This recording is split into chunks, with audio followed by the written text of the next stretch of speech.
Hello and good evening and very warm welcome to a very special program called Cricket Predicta on NewsX, powered by OneXpert. In yesterday's IPL action, Sunrisers Hyderabad clinched their very first victory of the season in a thrilling encounter against Mumbai Indians, opting to bowl first after winning the toss at the Rajiv Gandhi International Stadium. Mumbai faced a daunting target as Hyderabad posted a mammoth 277. Yes, it was a first inning 20 over a game side, unless you got it otherwise. For the loss of 3 wickets in the 20 overs, Mumbai chase fell short as they managed only 246 runs for the loss of 5 wickets, handing Hyderabad a 31-run victory. Pat Cummins and Jaydev Unadkat start with the ball, taking 2 wickets each. Hyderabad's total of 277 runs set a new record for the highest team score in IPL history, surpassing the previous record held by RCB. This victory is also marked the highest score in any franchise league history. Turning our attention to today's clash between both Delhi Capitals and Rajasthan Royals are up against the second match of the tournament. Delhi suffered a heavy defeat in their opening match against Punjab, while Rajasthan started the campaign with a win against Lucknow. The history between these two teams in the IPL has been evenly contested, with Rajasthan winning 14 matches and Delhi winning 13 out of the 27 encounters thus far. Moreover, at the Savai Man Singh Stadium, Jaipur, the home team has generally held advantage, with Rajasthan winning 4 out of 6 matches played against Delhi's victorious. The pitch at the Savai Man Singh Stadium usually offers assistance to the fast bowlers early on, but the presence of spacious boundaries keeps the spinners relevant throughout the match. In the first match at the venue, Rajasthan posted a total of 193 runs, while Lucknow managed 173 runs in response. Let's see what we have today. In fact, we have two of a very good cricketing brains present. Paul Dennett, cricket podcaster, journalist from Down Under, and David Brooks, former cricket director, Channel 4 UK. Both good friends, but yeah, they have different viewpoints. Now, first of all, I'm also happy to introduce Tanmay Mishra, former RCB cricketer and someone who's played the World Cup for Kenya in 2011. Yes, 2011 World Cup, which India won. Tanmay, welcome to the show. I will start off with Tanmay first, since he's the cricketer. Tanmay, what you saw, did you believe what you were seeing yesterday? Look, every time we think we've seen something new in T20 format or in the IPL, it surprises you. I mean, it broke all the records yesterday. It shattered it. I mean, the ball just kept flying everywhere. I think the umpires had the most work to do. I mean, the sort of exercise they got, it was incredible. In terms of batting point of view, I think the levels and the standards that have been set now, going forward, we're going to see a lot of this, where people are just going to come and take the game by the horn. It was unimaginable. Absolutely unimaginable. David Brooks, did you believe? Were you watching hundreds yesterday, or it was like a highlights package of 20 overs? Yeah, it really was. I mean, you had to. Who would be a bowler? I mean, who would be a bowler in that match? I don't think anyone had an economy rate less than 10 in the first innings, and questions are bound to be asked about the captains and whether they could have done anything to reduce that scoring rate. I think at the end of the day, you have to give credit to the batting that we saw. It was fantastic hitting, and as Tanmay says, the records keep being broken. You keep seeing new heights being scaled. Well, absolutely, new heights, new records. But what we saw yesterday was absolute carnage. Paul Dennett, did you see something like this in the Big Bash, when the batsmen suddenly go in a frenzy? Hey, Sunil, I've never seen anything like it. I've heard bowlers say that they're thinking to themselves, mate, are we bowling in the highlights package? And I think there was a bit of that last night. I distinctly remember not that long ago, in the late 90s, Australia in a 50-over game chasing down 250, and Tony Greig saying, well, if they can score that, they're never going to get beaten. We've just gone to a completely new era. Was it 523 runs in the entire match? And one of the things that I love most was Travis Head, who I actually didn't think was going to play. I might not have been so emphatic that SRH weren't going to win if I'd known that he was going to play. Held the record for the fastest 50 in the franchise for about 15 minutes. The record got broken a few minutes later by Abhishek Sharma. And then Claston's 50 off about 24 balls was the slowest of the innings. It's just incredible. Well, absolutely. The records kept breaking. I mean, at 500 runs in 40-odd overs, that's an absolute. But again, that's what T20 cricket promises us.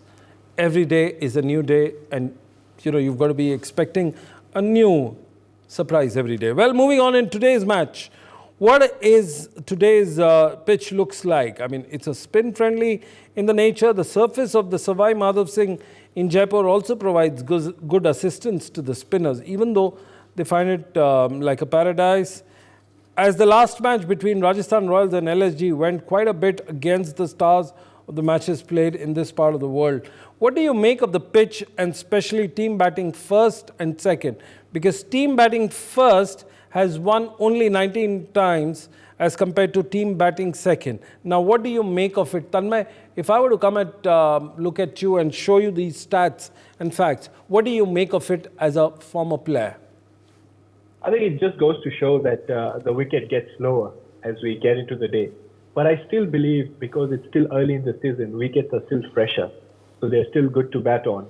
I don't think head-to-head, even if you look at DC and RR, it's pretty much even Stevens. I think there isn't much difference between them.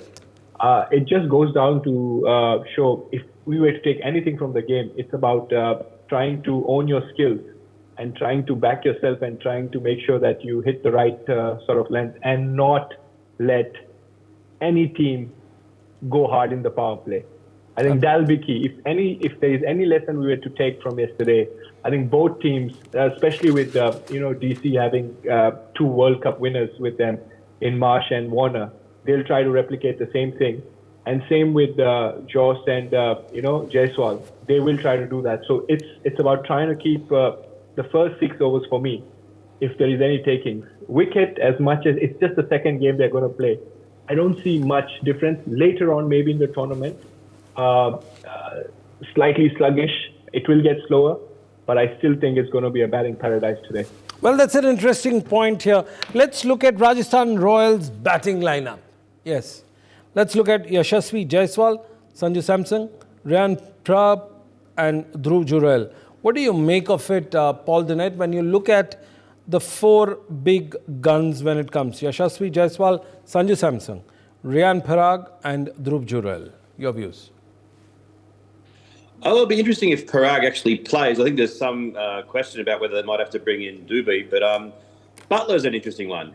He comes into this tournament not long ago with the reputation of the best white ball player in the world, and he may well still be that. But it's probably about time for him to start producing, or there'll be, for them to have a good season, they're going to need something pretty special out of him at the top of the order. Jaiswal just looks like an incredible cricketer, and Samson, fresh from 80-odd in the first game.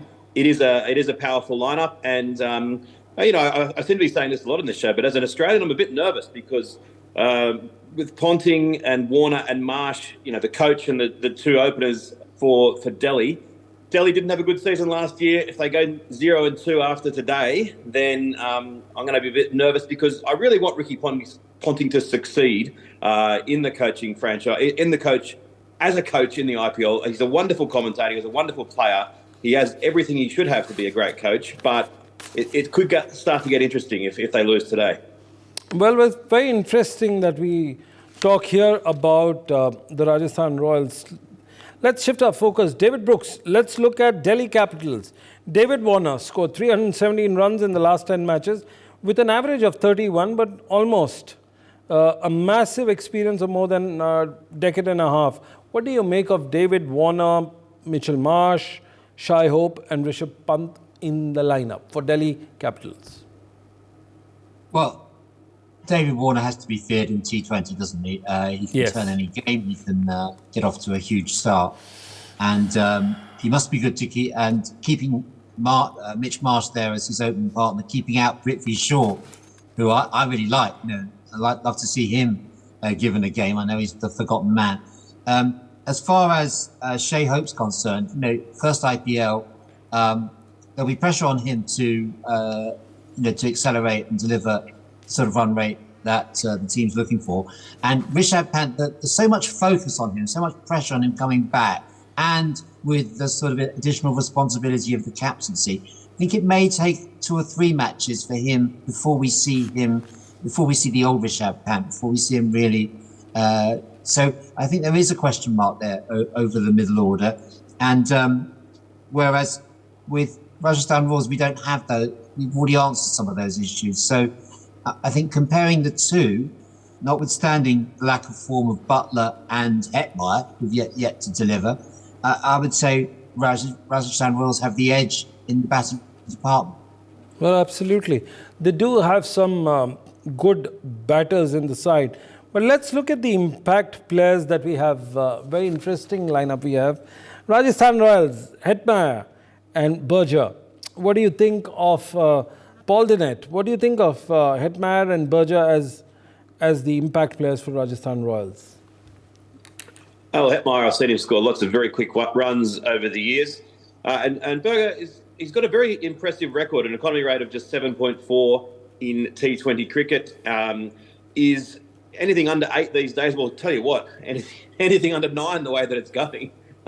Forgot to mention, actually, that Bumrah in the game last night, if you watch the highlights package, he's impressively absent because he was one of just about the only bowler that didn't get blasted everywhere. So Berger with an economy rate of 7.4 in today's game is pretty impressive.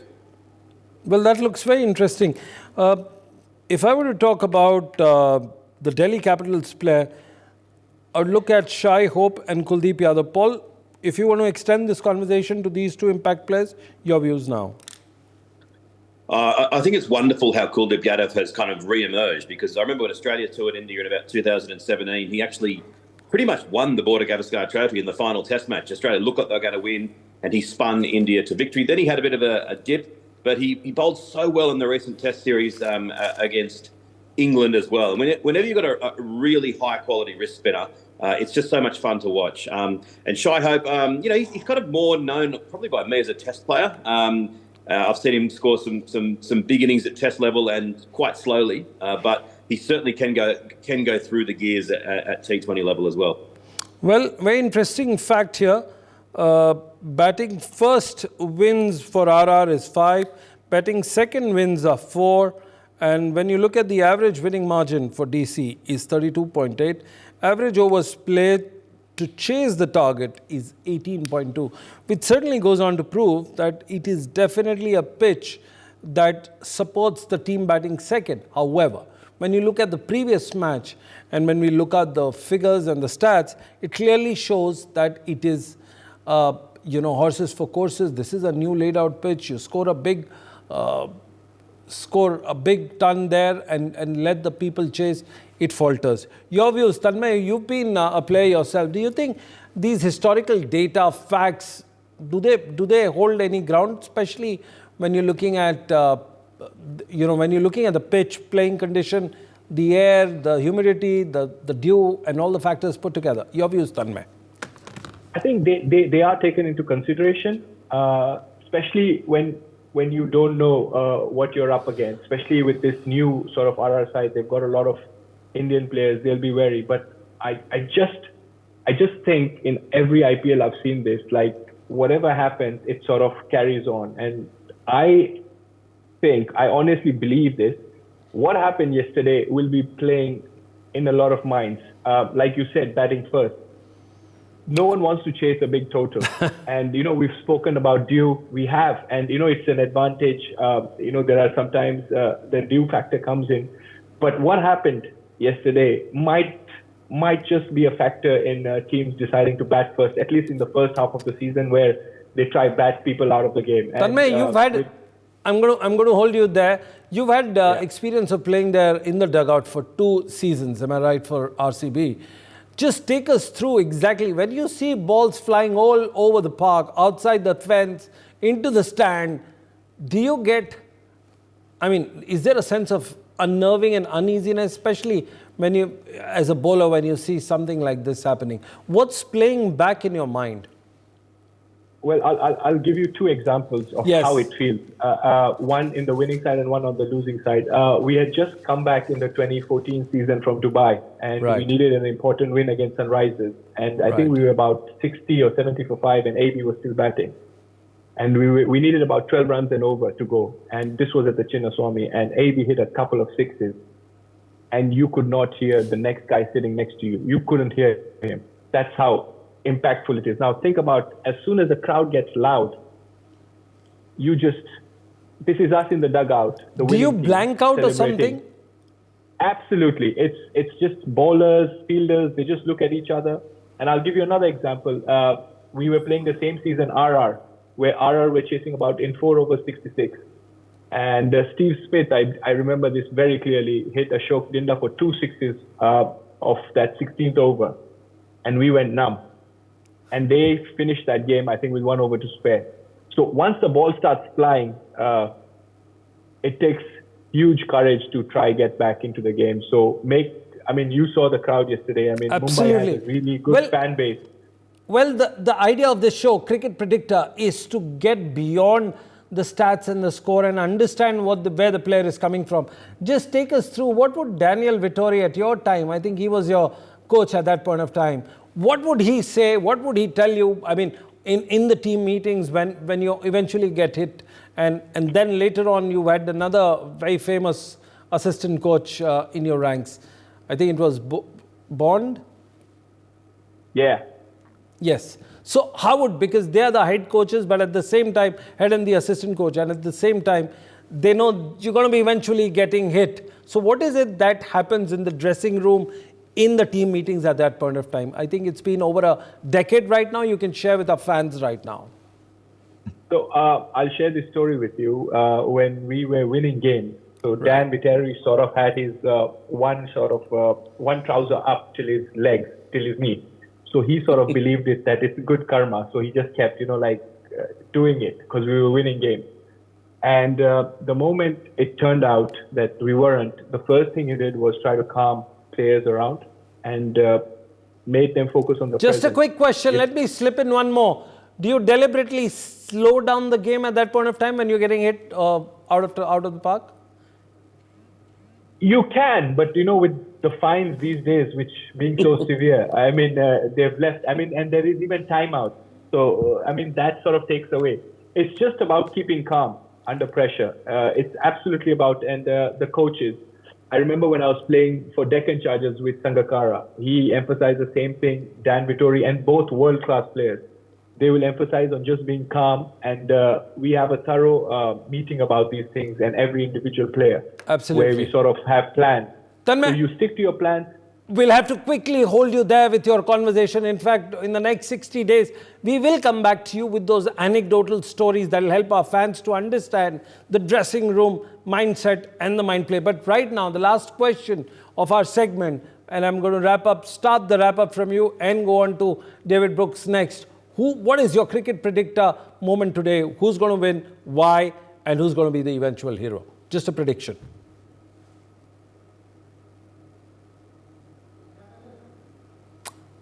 Well, it seems...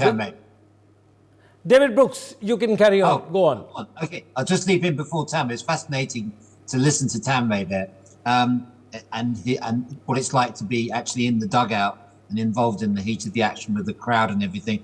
I think today Rajasthan Royals will win. That's not the original thought. They will be the favourites.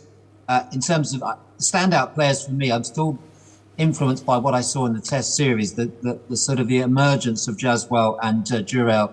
I think both of those will have a key role to play.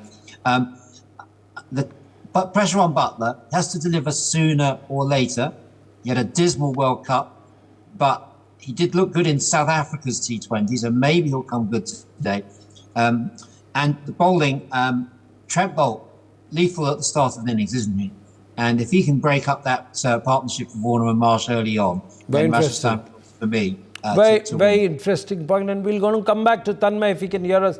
Tanmay, just quickly slip in your thoughts before we get Paul Dennett to wrap up the show. Your views, Tanmay. I agree. I think he's spot on. You know, he's absolutely spot on with what he's predicted. I wanted to go with Jaiswal as well. He's someone that I know that's going to get lots of runs for RR. Right. And I just think Ashwin, with I think Yes. 4 left-handers with DC. They have even Abhishek Parol, who did well. So he's going to come in the middle order. There's Rishabh Pant, there's Warner and Akshar Patel. I think Ashwin might have a role to play today. So I'm slightly bending towards RR.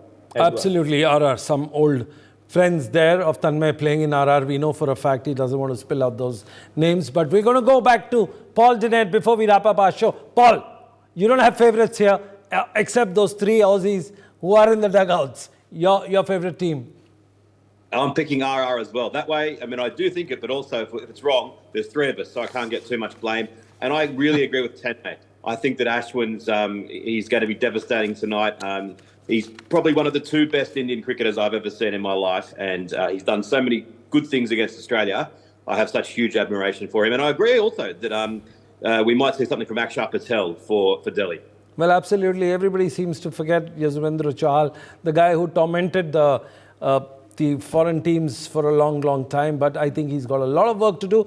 But Ashwin, it is your favourite player for 2 of our guests tonight. But again, thank you, David Brooks, for his incisive, in-depth and very pointed observation. Tanmay for sharing the fan secrets, the secrets of the dressing room and what the mindset of the players are and of the coaches inside the playing arena.